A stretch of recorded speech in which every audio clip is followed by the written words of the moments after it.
श्री गणेशाय नमः। श्री हरि। संक्षिप्त श्री देवी भागवत। व्रतासुर का वध, ब्रह्म हत्या के भय से इंद्र का मानसरोवर में छिप जाना, नहुष को इंद्र पद की प्राप्ति और नहुष की शची पर आसक्ति। व्यास जी कहते हैं, राजन, इस प्रकार वर पाकर देवता तथा मुनि व्रतासुर के श्रेष्ठ स्थान पर गए। वहां देखा मानो वह दैत्य तेज से चमक रहा था। वह ऐसा प्रबल जान पड़ता था मानो त्रिलोकी को भस्म कर देगा और देवता उसके ग्रास बन जाएंगे। तब वे लोग व्रतासुर के समीप जाकर प्रिय वचन कहने लगे। उन्होंने देवताओं का कार्य सिद्ध करने के लिए साम नीति का आश्रय लिया था, अतएव उनके मुख से बड़ी ही सरस वाणी निकल रही थी। उन्होंने कपट भरी बड़ी ही मधुर एवं तथा सरस वाणी में व्रतासुर को संधि करने के लिए प्रसन्न कर लिया। उनकी बात सुनकर व्रत ने कहा, महाभाग, सुखे अस्त्र गीले अस्त्र सूखे अस्त्र, गीले अस्त्र, पत्थर तथा भयंकर वज्र से तीन से दिन में एवं रात में देवताओं सहित इंद्र मुझे न मारे। इस प्रकार की शर्त पर इंद्र के साथ संधि की जा सकती है, अन्यथा संधि बिल्कुल असंभव है। व्यास जी कहते हैं, राजन, तदंतर उन्होंने व्रतासुर से कहा, तुम बहुत ठीक, ऐसा ही होगा। इंद्र ने आकर सारी शर्तों को स्वीकार कर लिया। तब से व्रतासुर इंद्र की बातों पर विश्वास करने लगा। उनके साथ उनकी मित्रवत बातचीत होने लगी। कभी दोनों एक साथ नंदन वन में चले जाते और कभी गंधमादन पर्वत पर, कभी समुद्र के तट पर जाकर बड़े आनंद के साथ घूमने लगते। इस प्रकार की मित्रता को हो जाने पर व्रतासुर के मन में बड़ी प्रसन्नता हुई। फिर भी व्रतासुर को मारने की इच्छा इंद्र के मन में बनी हुई थी। वे उपाय ढूंढ रहे थे, उनका मन सदा उद्विग्न रहता था। उन्होंने ऐसा अवसर आ जाए, इस बात का अन्वेषण वे कर रहे थे। एक समय की बात है, इंद्र के प्रति पूर्ण विश्वास करने वाले अपने पुत्र व्रत को संबोधित करके त्वष्टा ने उससे कहा, महाभाग, मैं तुम्हारे हित की बात कहता हूँ, उसे सुनो। जिससे एक बार बड़ा वेर हो चुका है, उसके प्रति कभी किसी प्रकार भी विश्वास नहीं करना चाहिए। इंद्र तुम्हारा पूर्व वैरी है। दूसरे दूसरों से डाह करने की वृत्ति उसके मन से कभी अलग नहीं होती। लोभ से मतवाला होकर वह सदा द्वेष करता रहता है। उसके मन में सदा पाप बुद्धि बनी रहती है। दूसरों का छिद्र ढूंढना, द्वेष करना, कपट करना तथा अभिमान में चूर हो जाना उसके स्वाभाविक गुण हैं। बेटा, किसी प्रकार भी इस इंद्र के प्रति विश्वास मत करना। पुत्र जो एक बार पाप कर चुका है, उसे फिर पाप करने में क्या संकोच होगा। व्यास जी कहते हैं, राजन, इस प्रकार की हितपूर्ण बातें कहकर त्वष्टा ने व्रतासुर को भली भांति समझाया, किंतु मौत के सिर पर सवार हो जाने के कारण उसने उन बातों पर ध्यान नहीं दिया। एक समय की बात है, इंद्र ने व्रतासुर को समुद्र के तट पर देखा। उस समय अत्यंत भयंकर संध्या काल की बेला बीत रही थी। तदंतर महात्माओं ने जो वर दिया था, वे बातें इंद्र के ध्यान में आ गई। सोचा, इस समय भयंकर संध्या सामने उपस्थित है।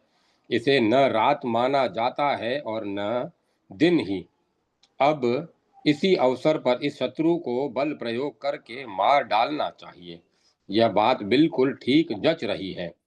यहाँ निर्जन स्थान में यह अकेला ही मिल भी गया है। इससे बढ़कर उपयुक्त समय और कौन सा होगा। वो यूं मन ही मन विचार करके इंद्र ने उसे तुरंत मार डालने का विचार किया।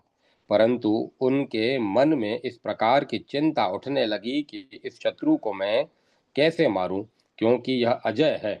इंद्र यूं सोच रहे थे कि समुद्र में बहते हुए पानी के फैन पर देवराज की दृष्टि पड़ी,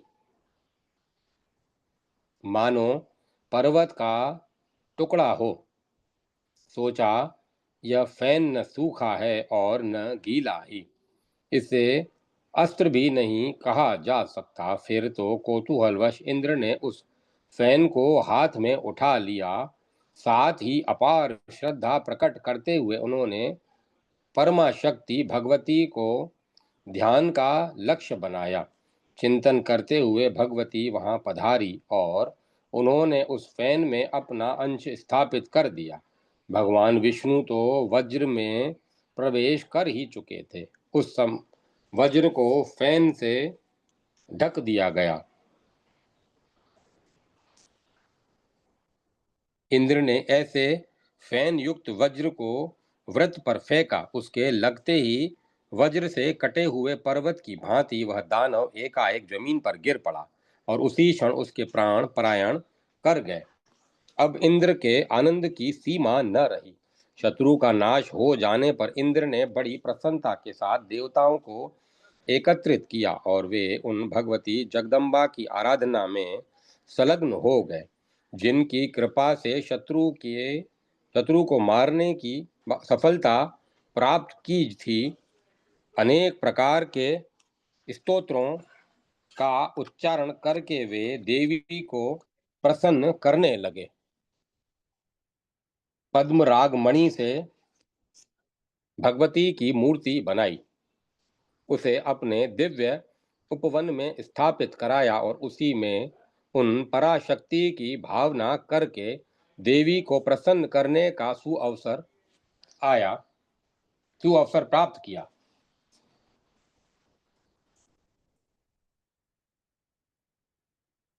संपूर्ण देवता भी तीनों समय प्रातः, मध्याह्न एवं सायं विशेष रूप से देवी की अर्चना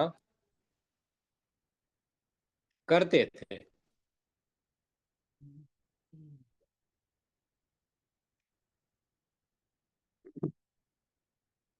तभी से भगवती श्री देवी देवताओं की कुल देवी हो गई। घर घर उनकी उपासना अनिवार्य हो गई। फिर त्रिलोकी में सर्वाधिक आदर पाने वाले भगवान विष्णु की भी इंद्र ने पूजा की। महान पराक्रमी वृतासुर देवताओं के लिए बड़ा ही भयंकर था। उसके मर जाने पर देवगण प्रसन्न हो गए। सुखदायी पवन चलने लगा। गंधर्व, यक्ष, राक्षस और किन्नर सब के सब उत्सव मनाने लगे। इस प्रकार पराशक्ति के प्रवेश किए हुए फैन द्वारा वृतासुर को मारने में इंद्र बड़ी सुगमता से सफलता प्राप्त कर सके। देवी ने पहले ही उस दानव की बुद्धि कुंठित कर दी थी। तदंतर त्रिलोकी में यह बात फैल गई कि देवी ही वृत्तासुर का संहार करने वाली है। उन्होंने इंद्र के द्वारा इसे मरवाया था, अतएव इंद्र ने इसका वध किया है, यूं कहा जाता है। व्यास जी कहते हैं,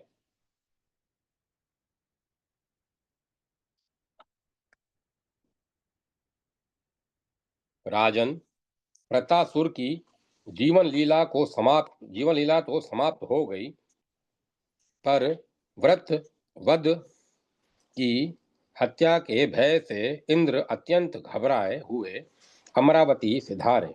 मुनियों के मन में भी आतंक छा गया था। वे सोचने लगे, इस शत्रु को मारने के लिए हमने यह कितना नीच कर्म कर डाला। निश्चय ही हमारे धोखे में पड़कर यह मारा गया। आज इस इंद्र के संपर्क में आने से हम जो मुनि कहलाते थे, वह मुनि शब्द ही व्यर्थ हो गया। आज हम भी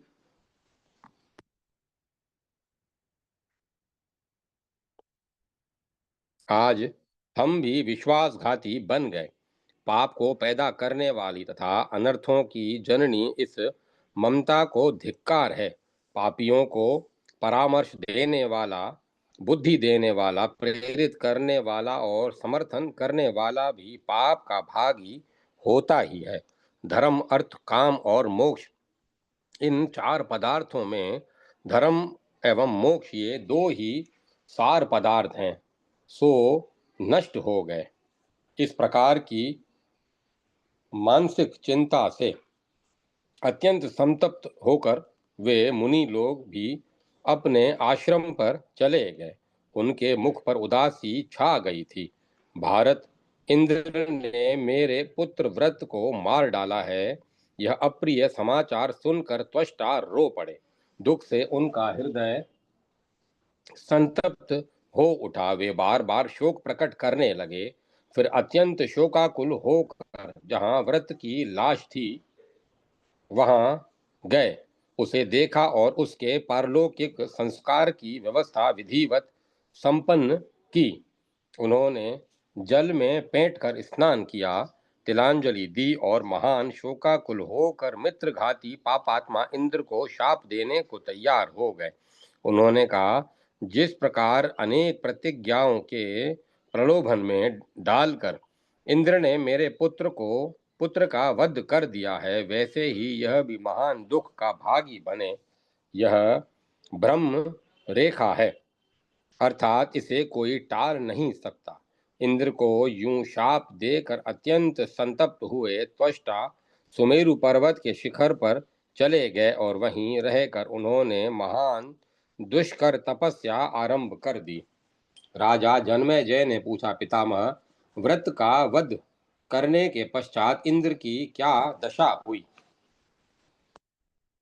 ये वे दुख ही भोगते रहे अथवा कभी उन्हें सुख का अवसर भी सुलभ हुआ? मुझे यह प्रसंग बताने की कृपा करें। व्यास जी कहते हैं, महाभाग प्राणी को अपने किए हुए शुभाशुभ कर्मों का फल अवश्य भोगना पड़ता है। यह नियम देवता, दानव और मानव सभी के लिए अनिवार्य है। कोई बलवान हो अथवा दुर्लभ, उसके द्वारा जो भी थोड़ा या बहुत कर्म बन गया है, उसका फल भोगना उसके लिए सर्वथा अनिवार्य है। इस संसार में प्राय देखा जाता है कि अच्छे समय पर सभी अपने बन जाते हैं, परंतु जब देव प्रतिकूल हो जाता है तब कोई किसी का सहायक नहीं होता। दुर्भाग्य के अवसर पर माता पिता, भाई, स्त्री सेवक, मित्र अथवा पुत्र, इनमें से किसी के द्वारा भी कोई सहायता नहीं मिलती। कर्ता को ही पाप और पुण्य के फल भोगने पड़ते हैं, यह सर्वथा सिद्ध है। व्रत वध के बाद सब लोग अपने अपने स्थानों पर चले गए। उस समय इंद्र का तेज बिल्कुल क्षीण हो गया था। यह इंद्र ब्रह्मघाती है, यूं धीरे धीरे कहकर संपूर्ण देवता उनकी निंदा करने लगे। कौन ऐसा व्यक्ति है जो प्रतिज्ञा पूर्वक सत्य वचन में से बंध जाने पर भी अपने विश्वस्त एवं मित्र बने हुए मनुष्यों के प्राण हरण में उदत हो जाए? यह बात देवताओं के समाज में, दिव्य उपवन में तथा गंधर्वों की गोष्ठी में सर्वत्र विस्तार के साथ फैल गई। सब लोग कहने लगे, व्रत वध की कामना में फंसकर इंद्र ने यह कैसा दुष्कर्म कर डाला।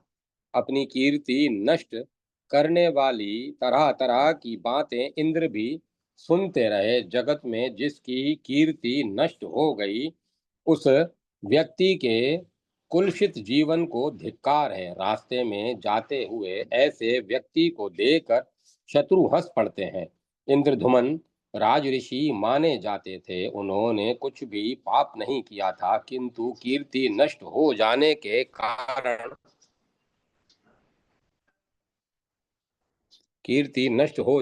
कारण वे भी स्वर्ग से ढकेल दिए गए थे। फिर तो स्वयं पाप कर्म कर चुका ये है फिर जो स्वयं पाप कर्म कर चुका है वह कैसे नहीं गिरेगा? राजा ययाति भी बहुत थोड़े अपराध पर स्वर्ग से बहिष्कृत कर दिए गए थे। ऐसे ही एक राजा थे जिन्हें 18 युगों तक करकट की योनि में रहना पड़ा। संपूर्ण सिद्धियों के घर में रहते हुए भी इंद्र के मन में शांति नहीं थी। वे सभा में बिल्कुल उठते ही नहीं थे। वे भय से घबरा कर जोर जोर से श्वास लिया करते और कभी कभी मूर्छित भी हो जाते थे। यह स्थिति देखकर इंद्राणी ने उनसे पूछा, प्रभो, आपका भयंकर शत्रु तो मार ही डाला गया, फिर आप इतने भयभीत क्यों हैं? शत्रु पर विजय प्राप्त करने वाले स्वामिन, कौन सी चिंता आपको बेचैन कर रही है? लोकेश, आप एक साधारण प्राणी की भांति क्यों लंबी सांस खींचते हुए सदा सोच में डूबे रहते हैं? दूसरा, कोई बलवान शत्रु तो दिखता भी नहीं जिससे आप इतने चिंतातुर हो गए। इंद्र ने कहा, रागी, यद्यपि कोई बलवान शत्रु मेरे सामने नहीं है, तथापि ब्रह्म हत्या के भय से मैं इतना डर गया हूं कि घर में रहते हुए भी न मुझे सुख है और न शांति ही। मेरे लिए न तो नंदनवन सुखदायी प्रतीत हो रहा है और न अमृत तथा न यह देव प्रसाद ही। गंधर्वों के गान और अप्सराओं के नृत्य भी मुझे सुखकर प्रतीत नहीं होते। तुम जैसी सधर्मिणी तथा अन्य अनेक देवांगनाएं भी मुझे सुखी नहीं कर सकती। कामधेनु, गौ और कल्प वृक्ष से भी मैं सुख नहीं पा रहा हूँ। क्या करूं? कहाँ जाऊं? कहाँ जाने से मेरा कल्याण होगा? प्रिय, इसी चिंता से व्यग्र हो रहने के कारण मेरे अंतःकरण में आग धधक रही है। व्यास जी कहते हैं, राजन, अत्यंत घबराई हुई अपनी प्रियसी भार्या शची से उपर्युक्त बातें कहकर इंद्र घर से निकल पड़े और मानस सरोवर चले गए। भय से उनका कलेजा कांप रहा था। शोक के कारण उनकी शक्ति क्षीण हो गई थी। वे उस उत्तम सरोवर में जाकर एक कमल के नाल में छिप गए। उस समय इंद्र को कर्तव्य का ज्ञान नहीं रहा, क्योंकि घृणित कर्म करने से उनकी प्रतिभा नष्ट हो चुकी थी। वे जल में छिपकर समय व्यतीत करते थे, मानो सांप जीवन रक्षा के लिए प्रयत्नशील हो। उस अवसर पर उनका कोई भी सहायक न था। चिंता से व्याकुलता बढ़ गई थी। इंद्रियों में क्षोभ उत्पन्न हो गया था। राजन, जब ब्रह्म हत्या के भय से दुखी होकर इंद्र वहां से चले गए, तब देवताओं का मन चिंता से अत्यंत संतप्त हो उठा। उन अनेक प्रकार के उत्पात होने लगे। उपद्रवों से अभिभूत सारे जगत में कोई शासक नहीं रहा। मेघों ने पानी बरसाना बंद कर दिया। पृथ्वी में धान्य उपजाने की शक्ति नहीं रही। नदियां नदियों की धाराएं टूट गईं। तालाब बिना जल के हो गए। इस प्रकार की अराजकता फैल जाने पर संपूर्ण देवताओं और मुनियों ने परस्पर विचार करके नहुष को इंद्र पद पर नियुक्त किया। भारत यद्यपि नहुष धर्मात्मा था, फिर भी इंद्र बन जाने पर उसके मन में राजसी वृत्ति उत्पन्न हो गई। फलस्वरूप यह फलस्वरूप वह विषयों में आसक्त हो गया। एक समय की बात है, शची के गुणों को सुनकर उन्होंने उन्हें पाने के लिए नहुष के मन में इच्छा उत्पन्न हुई हो गई। अतः उसने ऋषियों से कहा, मेरे पास इंद्राणी क्यों नहीं आती? दैत्यों, क्यों मेरे पास इंद्राणी क्यों नहीं आती? देवताओं, आप संपूर्ण लोगों ने ही इस समय मुझे इंद्र बनाया है।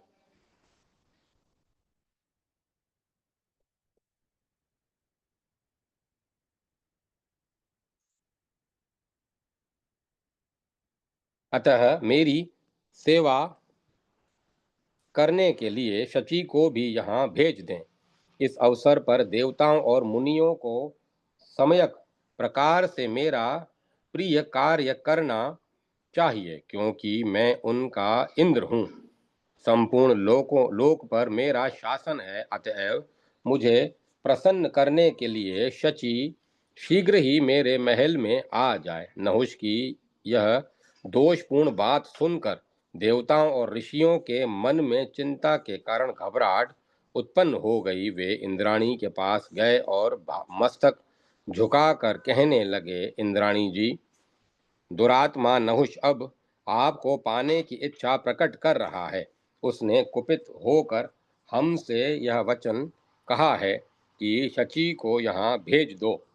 उसके अधीन रहने वाले हम कर ही क्या सकते हैं, क्योंकि इस दुरात्मा को इंद्र बना दिया गया है। देवताओं और ऋषियों द्वारा नहुष की एक अप्रिय बात सुनकर शची का मुख मुरझा गया। वे बृहस्पति जी से कहने लगी, ब्राह्मण, मैं आपकी शरण में आई हूँ, नहुष से मेरी रक्षा कीजिए। बृहस्पति जी ने कहा, देवी, पापांध नहुष से तुम किंचन मात्र भय मत करो। वत्से, सनातन धर्म का परित्याग करके मैं तुम्हें उसके पास नहीं जाने दूंगा। शरण में आए हुए दुखी व्यक्ति को जो नीच मानव आश्रय नहीं देता, उसे युग पर्यंत नरक की यातना भोगनी पड़ती है। प्रथु श्रोणी, तुम शांत चित्त होकर विराजमान रहो। मैं कभी भी तुम्हारा त्याग नहीं करूंगा। अध्याय 6-7 समाप्त। जय माता सरस्वती। जय मां सरस्वती। देवताओं का बृहस्पति जी से परामर्श। बृहस्पति जी की सम्मति के अनुसार कार्य संपादन।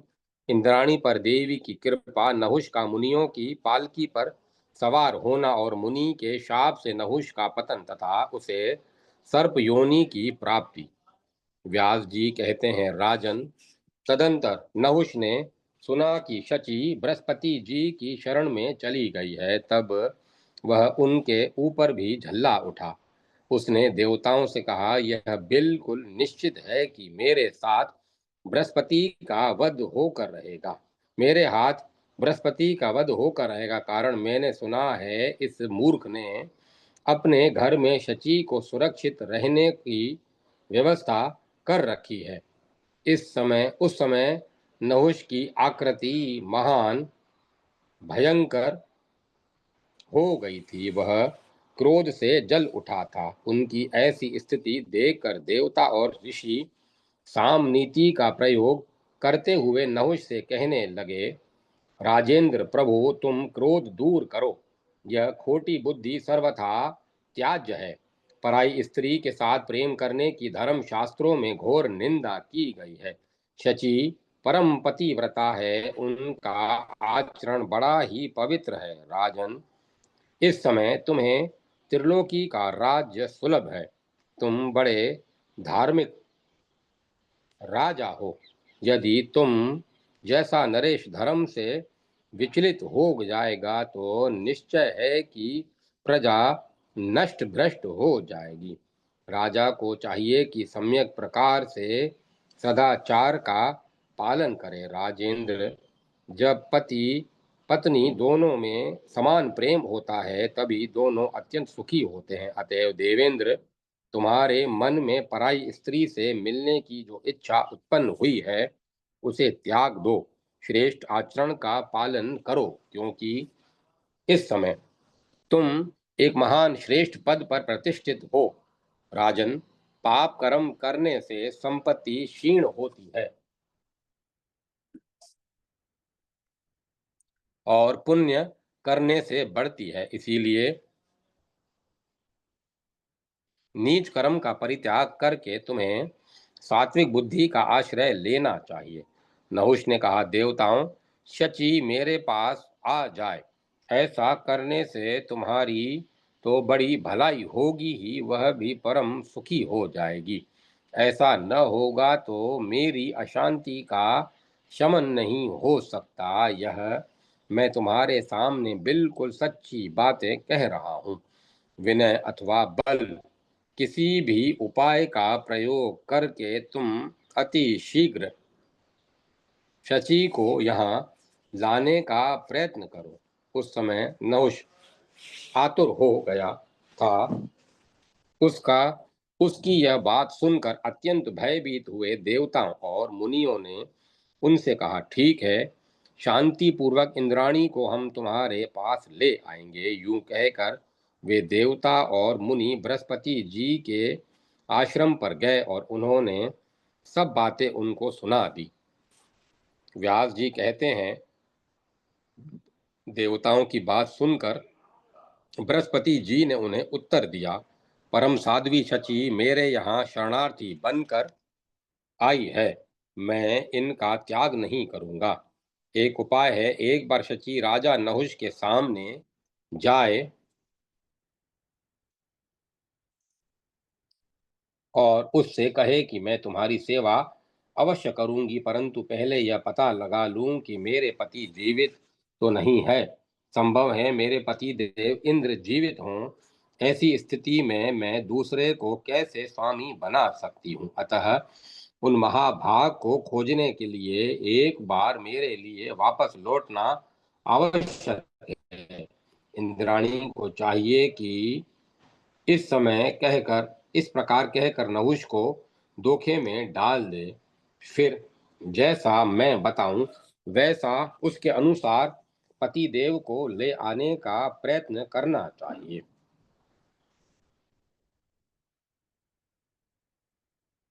इस प्रकार आपस में परामर्श करके जितने भी देवता थे वे सब के सब शची को साथ लेकर नहुष के पास पहुंचे।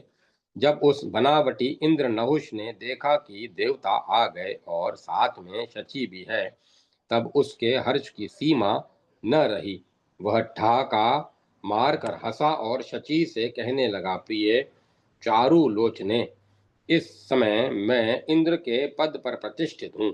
देवताओं ने मुझे यह गौरव प्रदान किया है। अखिल भूमंडल का शासन सूत्र मेरे हाथ में है, अतः अब तुम मेरी सेवा में आ जाओ।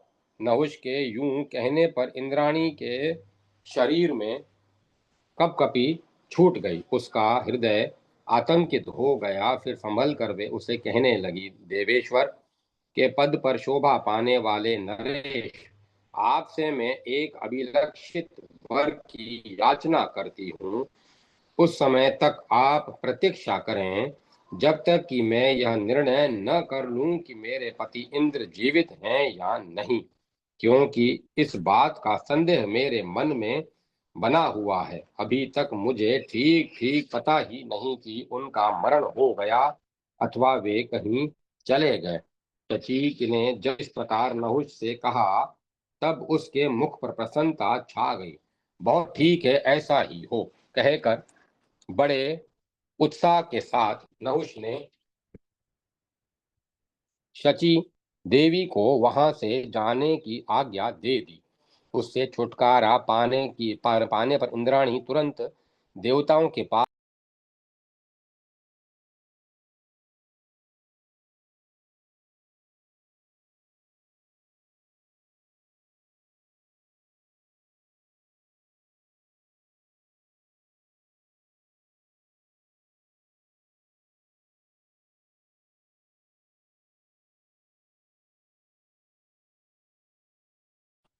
कब से बंद हुआ। Um,